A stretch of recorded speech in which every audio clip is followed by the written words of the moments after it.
Hello students, आज ordinary differential equation का integrating factor find out करने का रूल नंबर 4 पढ़ेंगे हम। रूल नंबर 4 क्या कहता है कि मान लो आपके पास कोई डिफरेंशियल इक्वेशन है M D X plus N D Y equals to zero is not exact, वो एग्जैक्ट नहीं है।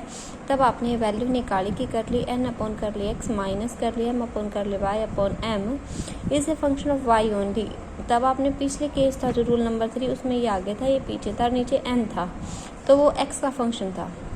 ठीक है, इसमें ध्यान रखना कि आपको ये वैल्यू निकालनी है, नीचे m है और वो y का फंक्शन है, तो आपके पास इंटीग्रेटिंग फैक्टर होगा e की power integration f of y dy, वो इंटीग्रेटिंग फैक्टर होगा। फॉर एग्जांपल आपने ये डिफरेंशियल इक्वेशन दे रखी है।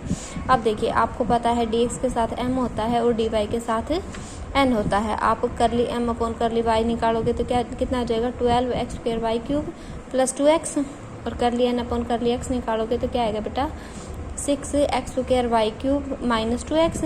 दोनों इक्वल नहीं है, इसका मतलब ये एग्जैक्ट नहीं है। एग्जैक्ट नहीं है तो आप ये देखो कि होमोजीनियस तो नहीं है कहीं, लेकिन यहाँ देखिए 6 और यहाँ 2 पहले में ही होमोजीनियस नहीं है, तो पहला केस नहीं लगेगा। सेकंड में एक्स वाई का फंक्शन तो है, लेकिन अगर आप इसमें से एक्स वाई बाहर निकाल लेते हो तो यहाँ से एक्स वाई ख़त्म हो जाएगा। ठीक है, और ये एक्स वाई का फंक्शन नहीं है, तो सेकंड केस में नहीं बनेगा। थर्ड और फोर्थ में आपको दोनों ही करके देखने पड़ेंगे, थर्ड भी करके देखोगे और फोर्थ भी।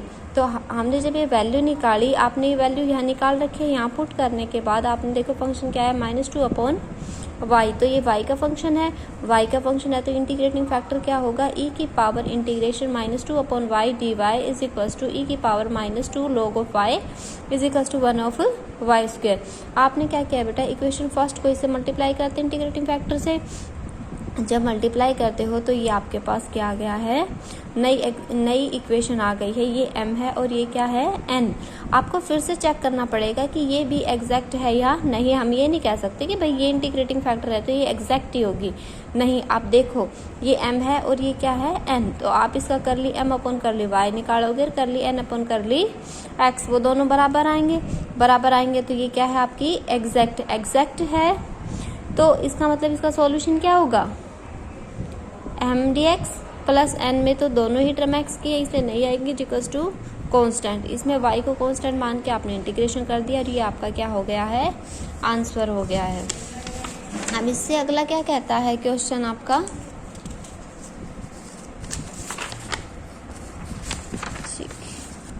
अब देखिए इससे अगला जो रूल है बेटा वो क्या कहता है, रूल नंबर 5, कि आपका लास्ट रूल है इंटीग्रेटिंग फैक्टर फाइंड आउट करने का। और ये चैप्टर भी आपका यहाँ कंप्लीट हो जाता है कि मान लो आपके पास कोई डिफरेंशियल इक्वेशन है M D X plus N D Y equals to 0 can be expressed as, वो ऐसे एक्सप्रेस्ड कर सकते हो आप एक्स की पावर ए वाई की power B is equals to M Y D X plus N X D Y plus X की power C Y की power D P Y D X plus Q X D Y equals to 0। वहाँ ए b c d m n p q r constant है and m upon at not equals to p upon q. Then x की power alpha और y की power beta is an integrating factor and alpha और beta आपको कैसे निकालने बेटा, a plus alpha plus 1 upon m is equals to b plus beta plus 1 upon n. And ये यहाँ से अल्फा और बीटा में एक इक्वेशन बनेगी और यहाँ से एक और इक्वेशन बनेगी अल्फा और बीटा में। इन दोनों इक्वेशंस को सोल्व करके आपको अल्फा और बीटा की वैल्यू निकालनी है और यहाँ रखनी है। यहाँ रखने के बाद वो इंटीग्रेटिंग फैक्टर हो जाएगा आपका। तो देखो फॉर एग्जांपल कैसे करोगे कि आपको कोई डिफरेंशियल इक्वेशन दे रखी है, ये आपके पास m है और ये क्या है n। आप इसका y के रेस्पेक्ट में पार्शियली डेरिवेटिव करो, इसका n के रेस्पेक्ट में करोगे तो क्या आएगा 2x square minus 12y cube 9x square plus 12y cube. अब देखो दोनों बराबर नहीं है तो इसका मतलब एग्जैक्ट नहीं है। तो पहले आपको वो चारों रूल देखने, चारों केस करके देखना है कि कहीं होमोजीनियस हो, कहीं एक्स वाई का फंक्शन हो, कहीं वो वैल्यू निकाल के देखना है कि एक्स की वैल्यू आ गई या वाई की वैल्यू आ गई। तो उनमें जो है वैल्यू एक्स वाई की नहीं आएगी, उनमें दोनों फंक्शन आ जाएंगे साथ, ना तो वो कांस्टेंट आएगी, ना अकेली एक्स की आएगी, ना अकेली वाई की आएगी, वो दोनों साथ आ जाएंगे। तो हम अपने रूल नंबर 5 पे चलेंगे। अब आप इसको कैसे लिख सकते हो कि आपने क्या किया कि एक्स स्क्वायर है, आपने यहाँ से और यहाँ से आपने कॉमन लिया, तो यहाँ से लोगे तो यहाँ क्या बचा बेटा 2y dx, और यहाँ कितना बचा 3x dy plus Y cube आपने यहाँ से और यहाँ से आपने इन दोनों टर्म से आपने वाई क्यूब कॉमन लिया तो आपके पास ये आ गया।